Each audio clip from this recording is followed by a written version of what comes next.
Welcome into the Real House Husbands of Fantasy Football podcast. I'm your host, Dustin, and I'm joined with Rhem and Atique as always. How y'all doing, fellas?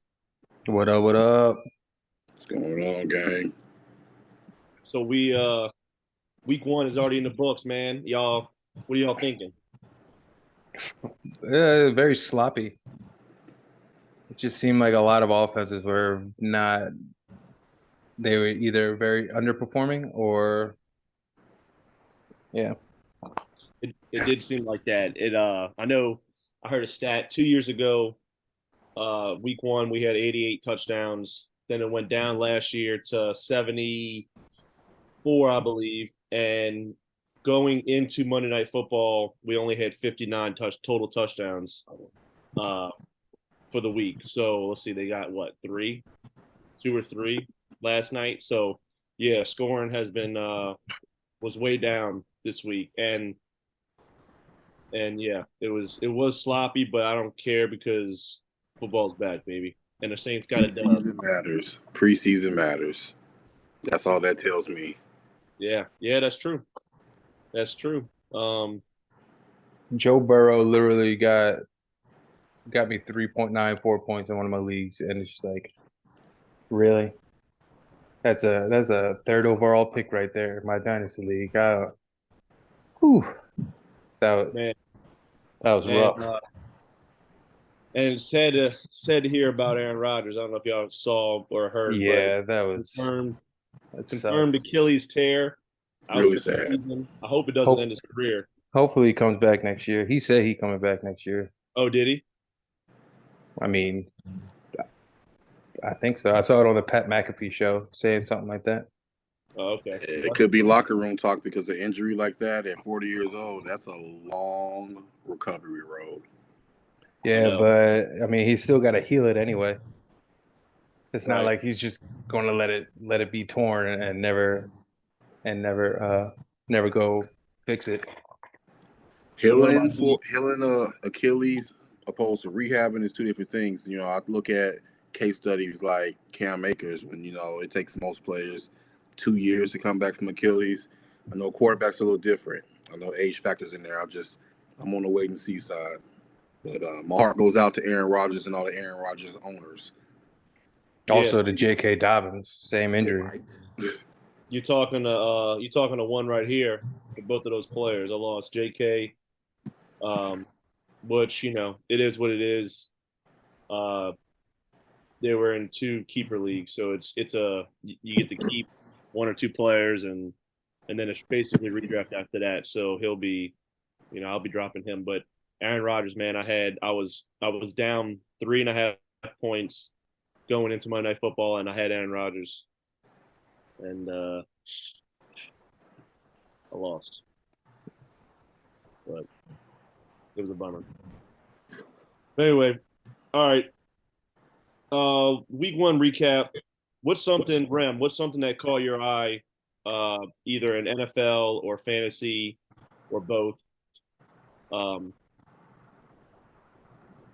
What's something that caught your eye?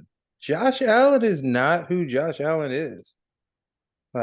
Or what he could be. He's looking worse and worse each game. 4 interceptions, 1 touchdown. He did not look very good last night, and I feel like this is a buy low kind of situation. If you need a quarterback, you might want to go out and get Josh Allen because people are afraid. I don't think he's performing that like he can be. I don't know anybody that would be giving away Josh Allen, to be honest, but I think he's done too many good things in the past that he still has that name, you know, that name recognition. Yeah. He could have 3 bad games in a row and people are still it's still the Buffalo Bills, you know, people are still gonna treat him high, but fuck, by all means, if you can get Josh Allen, go ahead. Yeah. I know, it's just people scared. Hopefully he doesn't perform this way the whole season, but I don't have any stock in him, so. Ren, what you're saying is he hasn't been the same since what's the coach in with the Giants now? Ron Dabble. He hasn't been the same since Dabble left him. Yeah. is not. That's All I fair. know is this is fantasy, so it might benefit people to move off players quick when they start to see a decline. But then again, like you said, Dustin, it's Josh Allen. He's done a lot, but I know I He's like to got move off that players name fast. recognition. Exactly. What about you, Atique? What's some that call your eye? Is Tua for real? That's my question. Because he looked damn good, and it's all funny games until he gets sacked 1 or 2 times and has a concussion. But man, if he ever looked apart, it was Sunday. That's my quarterback. My quarterback. One of my quarterbacks. Yeah, man. That's the thing about him. When he's healthy, he has too much talent around him that he can throw a 3-yard slant or a bubble screen and they can take it to the house. Jalen Waddle and Tyreek Hill. So as long as he's healthy and he's on the field, I think he is that dude. One thing one thing that caught my eye was we kind of said it. There was a lot of sloppy football, but there were in the real NFL there were a lot of upsets. There were a ton of upsets that ended up, and I'm sure messed up a lot of people's betting tickets. But also there was a lot of goose eggs in fantasy. T. Higgins, Drake London, Dallas Goedert, Aaron Rodgers. You had a lot of the stars underperforming. You had a lot of seemed like every quarterback that got the bag, that secured the bag in a new contract, didn't perform this week. So yeah, hopefully it was first week jitters. Hopefully, they're still stuck in preseason mode, and I'm sure it'll get better. But it definitely was kind of, I don't want to say underwhelming, but underwhelming week 1, if you ask me. I'll tell you this: who's not in preseason? Got those preseason jitters. Kyron Williams looked great. Yeah, he did. That's one of those. If it's one time it's luck, 2 times it's a fluke, 3 times it's a trend kind of thing. It's like we gotta keep an eye out on him. Kyron Williams. Well, remember last year they had a bunch of hype around him. Adam Schefter saying that sounded like he was going to be that dude, and then he got hurt on the opening kickoff, and we never got to see it last year. So that is definitely something to keep an eye out for sure. I guess I'm hearing bye. I mean, maybe. Does anybody have him in our league? I'm sure he's picked up somewhere. I only got him in 1 league, but I got acres everywhere, so I'm gonna come looking. Petey Boy. I'm sure he does have some. Petey Boy's got him. He got all the young talent. I want to say he traded for him. Nope, he picked him in the 27th round. Damn. Good. Look at you, Petey Boy. He'll be on the trade block soon, I'm sure. All right. Well, what's y'all's? With week 1, everybody likes to form their opinions early and too soon. But what's Rhem, you first? What's a week 1 overreaction that you have that?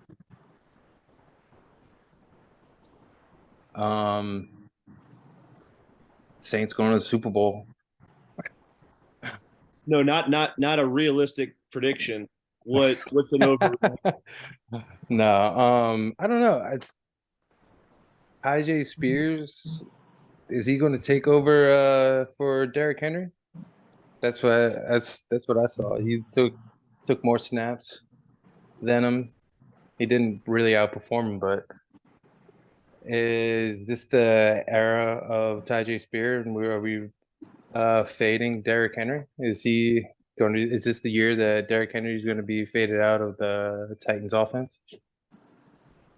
I like that. He did outsnap Derrick Henry, which I thought was very interesting because usually you work in the rookies kind of slowly, kind of like Bijan and Jahmyr Gibbs. That was interesting. What about you, Atique?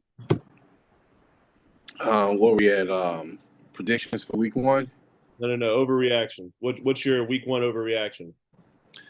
Week 1 overreaction as far as the NFL goes. I'm not overreacting. We've been talking about the sloppy football, and I think it's something we have to get used to with the way the preseason is set up right now. Give your star players a little more time to round in.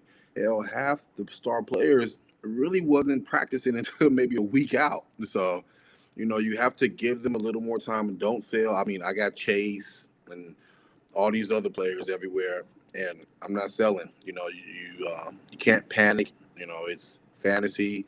You gotta let it play out a little bit, but at the same time, still trust your gut. But I don't think there's too big of a overreaction right now. Just stay consistent. I'm more concerned about star players like Travis Kelce and Mark Andrews, especially Mark Andrews just popping up on the injury report like that. Christian Watson, that's what I'm more concerned about. But injuries are a part of the game, so no overreaction yet. Just stay consistent and gut if you know fantasy. I got another one. Romeo Dubs is going to be better than Christian Watson this year. You shut your mouth. You shut your dirty mouth. I mean, that could be realistic if Christian Watson doesn't get on the field. Christian is a star. We'll see. As long as he gets on the field, he'll be okay. But I do like what Romeo Dubs did. But you have to be available. The best availability is availability. Being available. The best ability is availability. I love we you all guys. Messed that up. I love you guys. We all messed that up. My overreaction is the Rams are better than what everyone thinks. Especially losing Cooper Kupp. Nobody saw them coming out there and putting up 30 points, especially against Seattle. And also, their defense, their secondary played a lot better than what anybody expected. They held Geno Smith to 112 yards. I think he had an interception. No, he didn't. But he had, they sacked him twice. He held them to 112 yards. Seahawks really couldn't get anything going in the second half. Matter of fact, they didn't score at all in the second half. So we'll keep an eye out on the Rams. I think Matt Stafford could be a candidate to get traded if their season does start to tank and they do not as well later on in the season. So I think he could be kind of like not to the Jets, but a team that, maybe lose a quarterback and needs a veteran presence, and he could be someone that's on the trade block later on in the year. But if they're winning, all that's thrown out the window. So I like to keep an eye out on the Rams and see how they do. Rhem, let's move on to grinding my gears. What's something that's grinding your gears this week or so far? What really grinds my gears is people that want more for their trades than their player's worth, overvaluing your player that is on the pup list, that you don't have any other running backs, and I'm offering you a decent deal, and you're overvaluing somebody, and you want 2 first rounds, pretty much Jim Irsay, want Jalen Waddle and a first round for Jonathan Taylor. Really, really, really bothers me when somebody overvalues a player and just doesn't make any sense. It drives me up a fucking wall. That's pretty much what grinds my gears.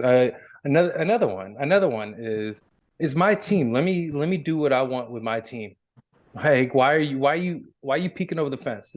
Worry about your team, and I'll worry about my team. I'm starting this player this week for a reason. Don't worry why I'm starting that player.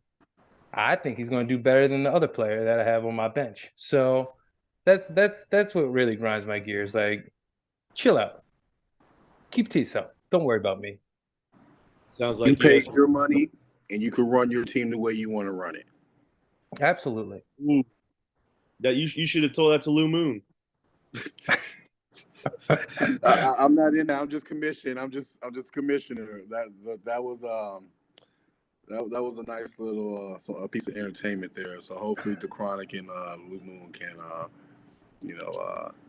kind of pan that beef out there. But quite the entertaining segment. I mean, quite the entertainment today. But let's try to keep the drama for your mama. I don't think there's any squad in that, but I will say when I was watching it go down, I hope Blue Moon doesn't regret rage trading all of his taxi players because yeah, he doesn't have to. Like I literally told the guy he's working within the rules. But some people are like Michael Jordan. You know, when I see Blue Moon, this is what I thought of. Michael Jordan in The Last Dance. The janitor said, "Have a good game." Oh, it's on. He didn't tell me have a great game. That's what I think about Blue Moon when he's like, "Let me get rid of all these players." Like, I think he took the Chronic as motivation, and whatever you need to do to motivate yourself to win. And I took that personally. Took it personally. Yeah, exactly.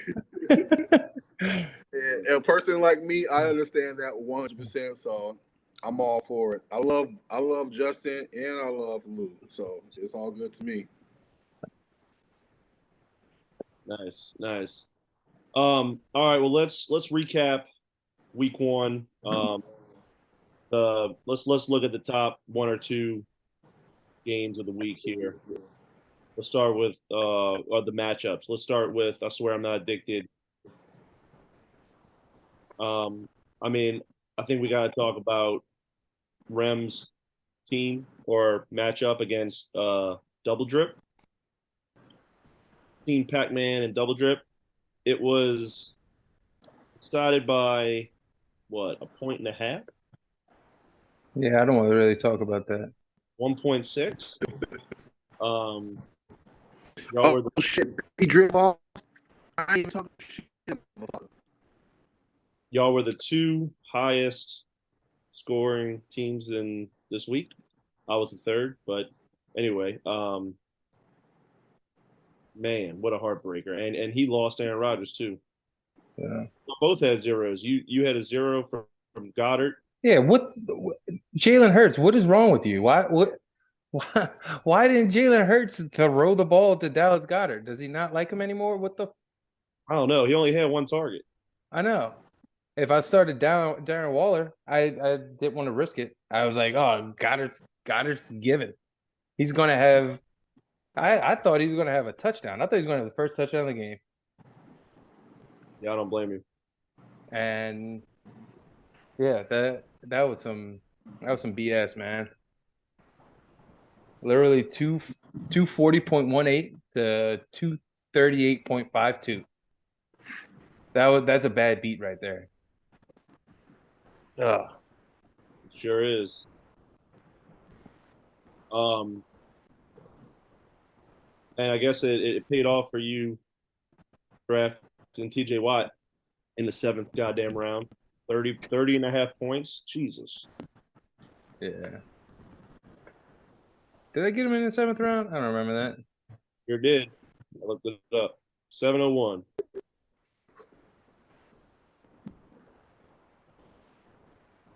And then Tyreek Hill with a whopping almost 60 points. That was ridiculous. Yeah. He had some heavy hitters too. He had 25 from ETN, 37 from Jefferson, 40 from Ayuk. I didn't see that coming. I wasn't in on Ayuk this year, but you know, Yeah, I wasn't either. You weren't either? Yeah. Yeah, I wasn't either. I was still. But Roquan Smith with 22 and a half. Yeah, so that was unfortunate for you. That you played the person who scored the most. And that happened in 3 other leagues for me. Maybe 4. Really? Yeah. Damn. Well, you pick the game that you face the most. Atique, I had to do the Lord's work for you and shut down Baby Drip. Did the Lord's work for you. Took down Baby Drip.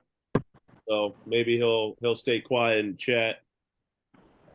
But I don't know. We'll see.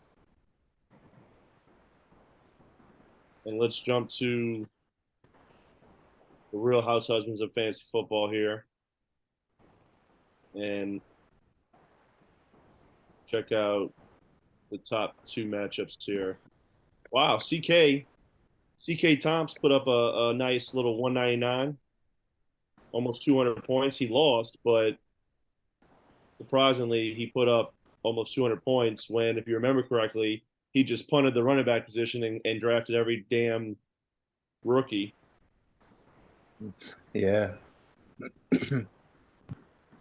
DeAndre Swift is what killed him there. 1.3 from Swift. Gibbs killed him. I mean, everybody on his team, but he is such a young team that it's going to be dangerous in the future. Such a young team. Gibbs, Brown, Burks, Addison, Bijan, even Mac Jones. Mac Jones is what, 25? Yeah, 25. Charbonnet on the bench. And I wasn't expecting Mac Jones to do that against the Eagles defense. Hell no. But remember, I mean, Bill O'Brien. Yeah. Bill O'Brien's back. Yeah. But Jay Beast, I think we all had him as one of the better teams in the league. Yeah, we did.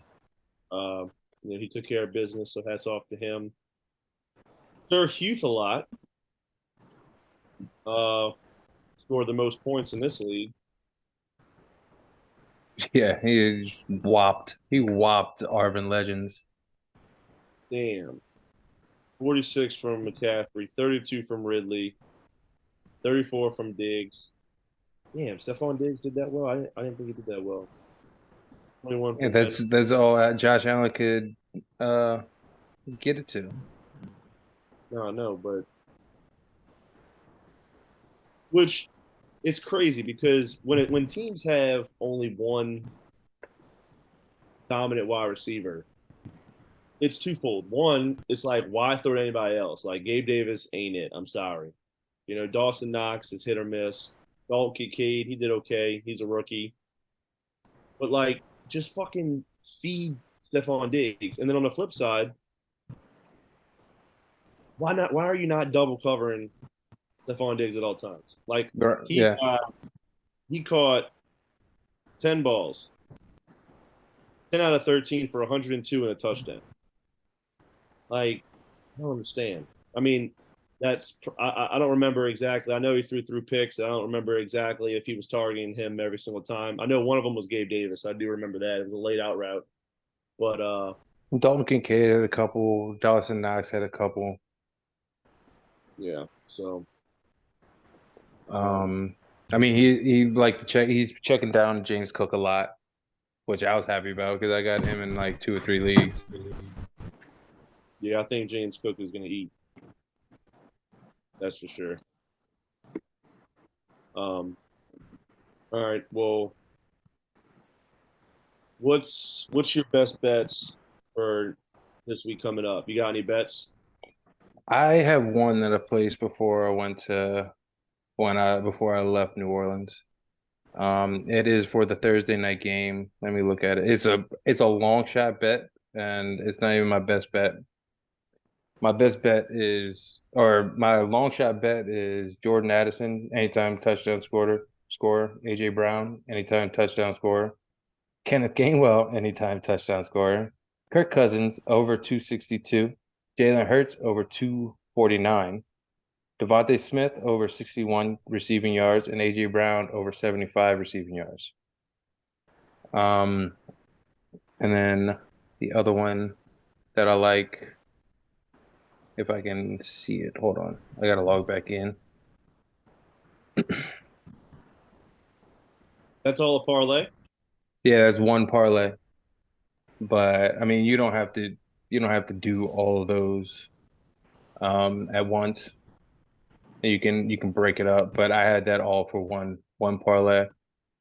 But I actually like the Packers against the Falcons.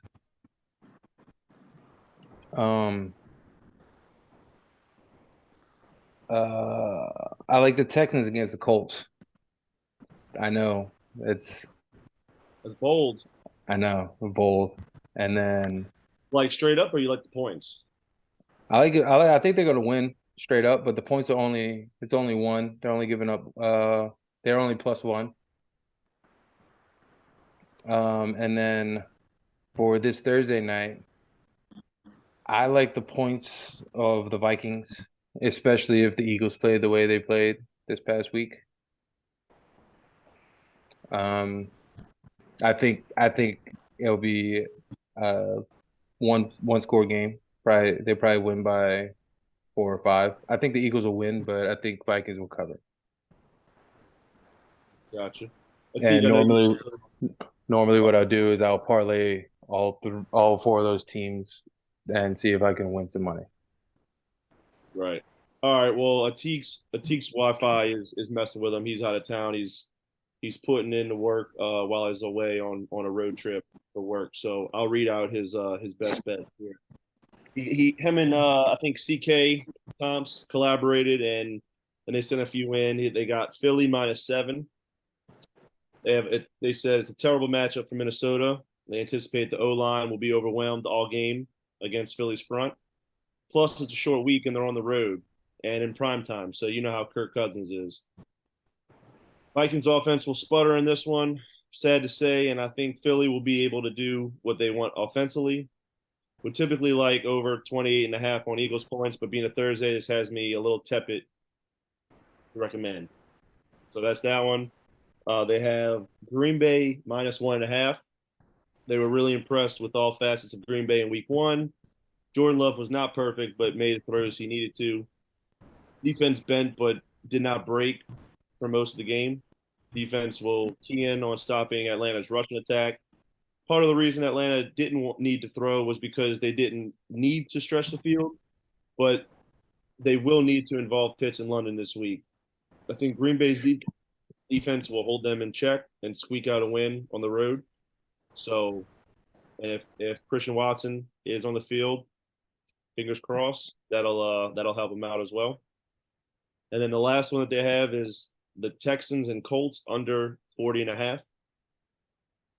It's a perfect recipe for a low-scoring event. Anthony Richardson suffered a late knee injury, which may impact his running ability, or at least lessen the load. Texans are a very good defense that won't give up many points. There's not going to be any prolific passing attack from the Texans. C.J. Stroud is still a rookie, and he didn't really look that great in week 1.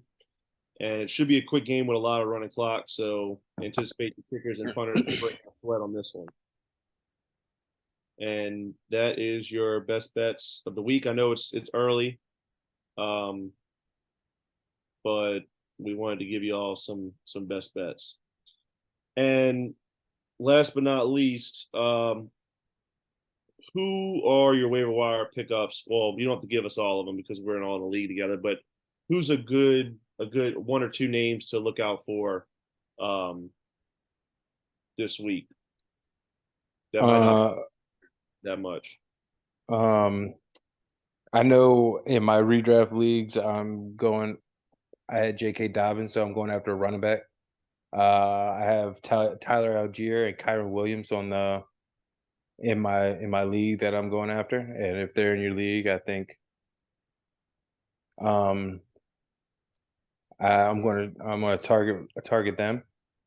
And even Brian Robinson in some of my leagues is available. So I don't know why he's not rostered, but if he's on the waiver wire, I'd say go get him.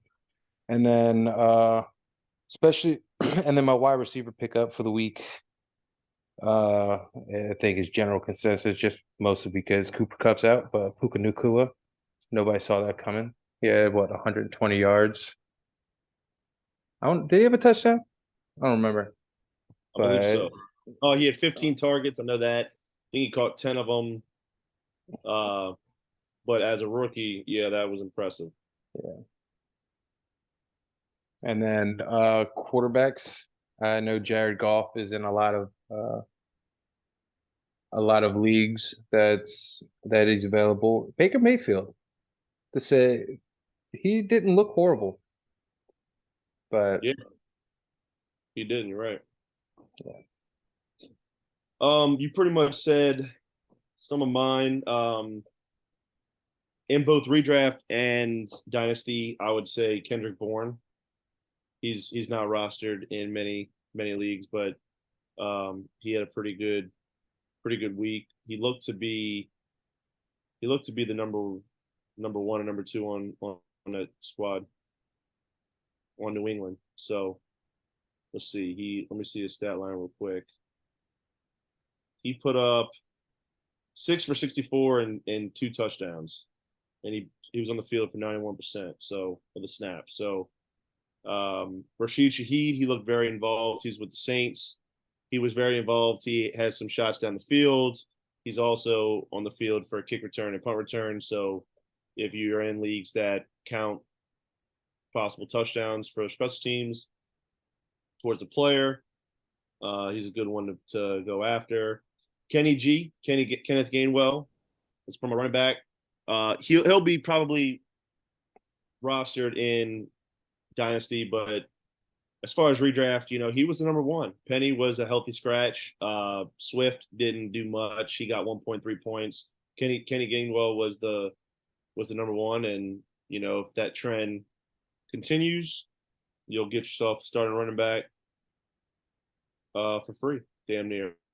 And Justice Hill, I think Justice Hill is going to be, and this is in both dynasty and redraft, I think Justice Hill is going to be the one to get in Baltimore. You have Gus Edwards and Justice Hill. They could very well activate Melvin Gordon. I think he's on the practice squad, or bring Kareem Hunt in. But if they keep it with the people who they have, I think Justice Hill will be the one you want, because first off, he looked better in week one, but also he's going to be the one that will be catching passes up the backfield, not Gus Edwards. Gus Edwards is technically the goal line back. He's a big bruiser, but I think Justice Hill's touches will be worth more. So I would say him.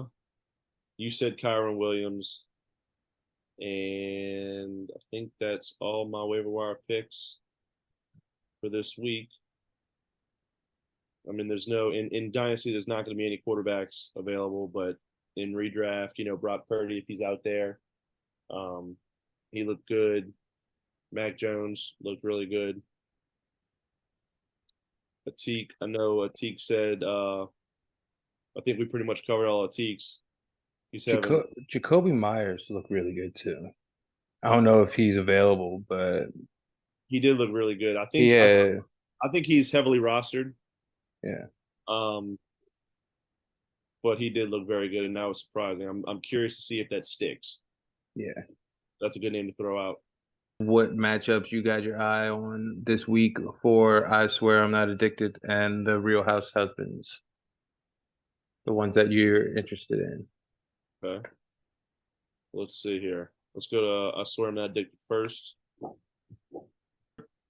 Baby Drip and Team Sluggo, they're projected. They have a 5-point projection difference. So that looks to be a pretty close matchup. They got Jalen Hurts and Lamar Jackson going against each other. Diggs, Michael Thomas, Metcalf, Gabe Davis. Yeah, they got some heavy hitters on both of these teams, and that's projected to be a very close matchup. Atique says my matchup against any given Sunday. Right now, there is a 9-point differential. I know things can change. I don't know if we have our lineup set yet, but that should be a good one. Any given Sunday did not show up last Sunday. He's in last place. He had a bad week. 99 points. Didn't even break 100 points. Oh, he had Joe Burrow and Mark Andrews. Yeah, Joe Burrow is going to make me pay this week. Watch. I have a bad feeling about this. What about you, Rem? I don't. I mean, I'm going up against Atique. I'm going up against Commish himself, and I think we're gonna have a good matchup. What was the one I was just looking at? Well, he wants to lose in that league. Oh, hey, well, He- maybe I'll win. Maybe I'll win. But with my luck, um, PD Boy and Double Drip. Double Drip after that big week he had last week. I would like to see what he does this week. And maybe PD Boy can get some revenge for me. Shout out to Jared B, aka Retirement Squad. He's projected to have the most points this week. I know projections don't mean shit, but It's the thought that counts. it's a thought that counts. You're absolutely right. He's another one that didn't perform that well last week.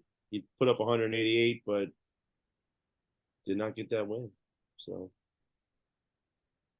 who beat him? J Beast. J Beast beat him. All right, let's go to Real House Husbands League real quick. Let's see what we got. Atique and Black Star. That's projected to be a close one. Less than 6 points differential. This is the league that Atique is trying to win in, and that did not happen last week. So it seems like he's got the inverse effect. And it's even better that he can't speak right now to defend himself because his Wi-Fi is messing up in his hotel room. So I know he'll be banking on Christian Watson. Hopefully he plays for him. Brees Hall looked fantastic. Patty Mahomes, aka the franchise, he'll turn it around, I'm sure. And let's see. Ooh, he's going against Tyreek Hill, Saquon Barkley, DK Metcalf, Justin Fields, Kirk Cousins. Ooh. It'll be tough. He'll need more out of Jamar Chase than the 9 points that he got him last week. That's for sure. I don't know, man. I think Black Star might have this one. Uh-oh. The time will tell. Man, everyone else is close. For me in this league, I want to see what Lou Moon does after everything that happened in the group chat. I would like to see how he responds. He may not be going up against the Chronic, but I would like to see how he responds and see what he can do in week 2. Well, I think he's unloading his team. So look, when he said all those players were for sale, I went and checked my team, and I'm like, damn, I'm not even in this league. But I was about to buy. So, yeah, man. I hope Lou Moon, takes a deep breath, wakes up tomorrow, and uses it as motivation. But yeah, all right. Well, I think that will end this episode. You got any last words, Rem? No, just good luck to everybody in week 2. Hopefully there's no serious injuries and we all win some money on the bets that we place. Hell yeah. Well, next episode, I know. Hopefully, Atique will be back at his home base and he'll get his Wi-Fi and everything in order. But all right, well, that'll do it. Thanks for listening. I'm Dustin. That's Rem. That's Atique. Peace out.